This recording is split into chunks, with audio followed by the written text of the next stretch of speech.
We're here in the shop with a 2018 Dragster 800 by MB Agusta. We're just gonna do a simple look over, things you should check before you ride, things to know that your bike has everything it needs to be safe on the road. First thing you wanna check is your drive chain. Is it tight enough? Is it loose enough? Do you have enough slack? Is it properly aligned? Has it been cleaned? Has it been oiled? You can see that the chain is oiled, it's clean, it's a little too tight, it needs to be adjusted. So next thing I check is I always like to look at my brakes.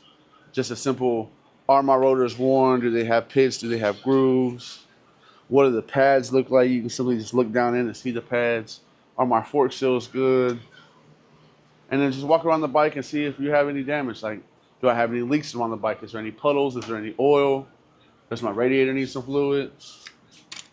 Which it appears, yes, it does need fluid. But just the basic things that can keep you safe. Are my levers intact? Do my brakes have pressure? When's the last time I bled my brakes? Do I ever bleed my brakes? Why do you bleed brakes? Because of condensation, water gets in the system, the brake fluid fails.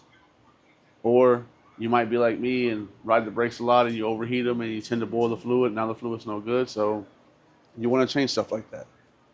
Being that winter time's coming up, you want to weatherize your bike and you put some antifreeze in it, so when we do get the freeze, your block doesn't crack because the water inside froze.